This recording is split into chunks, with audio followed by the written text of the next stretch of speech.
जब बरमाला भई तो बाबूजी दुआरे पर बरमाला करैले।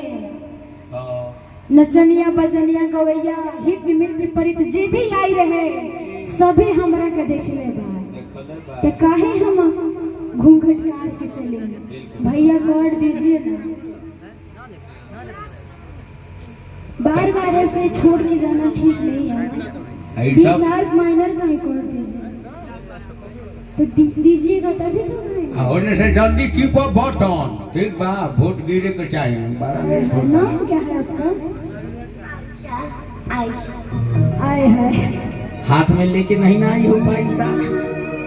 आयशा देखले बा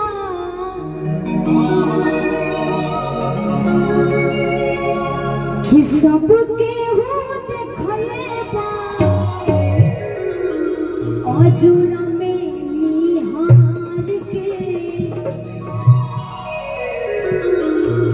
सबके हो देखले बा अजुरा में निहार के कहाँ चलिए सासू, कहाँ चलिए सासू आचर संभाल के।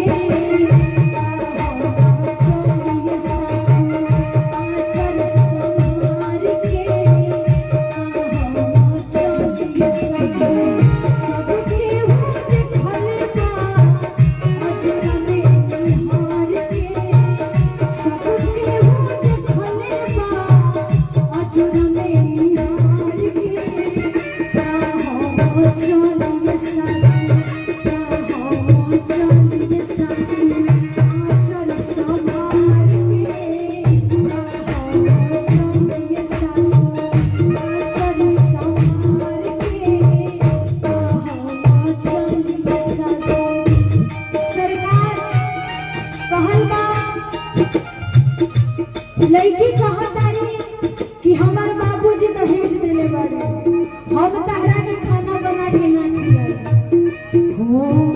रोटी भात बनाई पुनाई जब बनता, रोटी भात बनाई पुनाई जब बनता दहेज दे के किनरे गानी तोहरा के सजना दहेज दे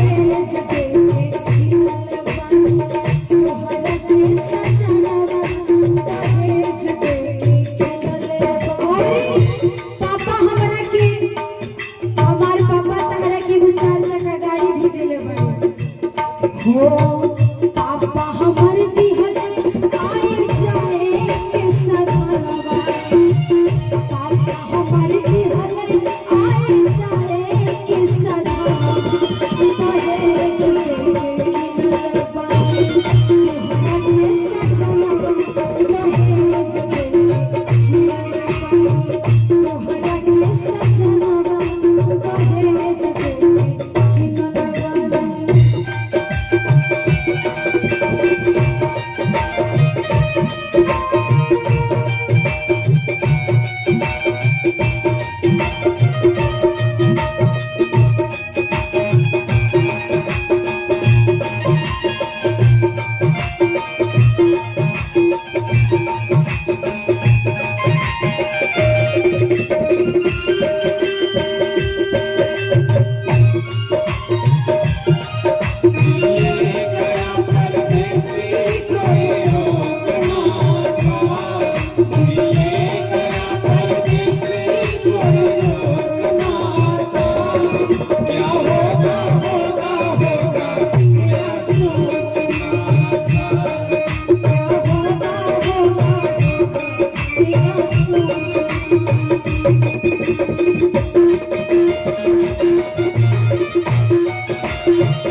लाइट को प्लेन रखिए, कैमरा वाले भैया को दिक्कत हो रहा है।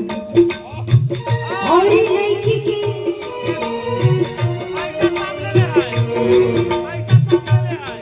पैसा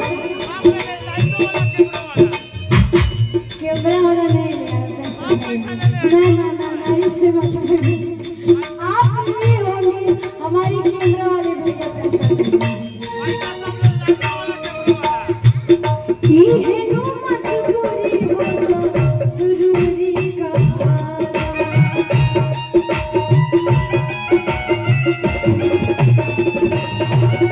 बाबूजी तुम्हारे को रोबले चाहिए माला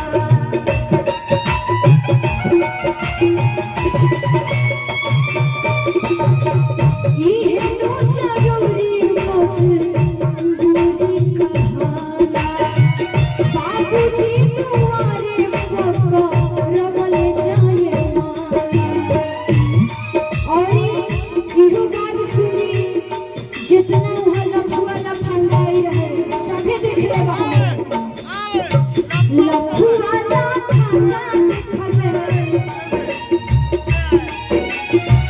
लफुआ लफंगा देखले लफुआ लफंगा देखले अहका मार के हो चलिए सासू हो चलिए सासू चल संभाल के हो चलिए सासू चल संभाल के हो चलिए सासू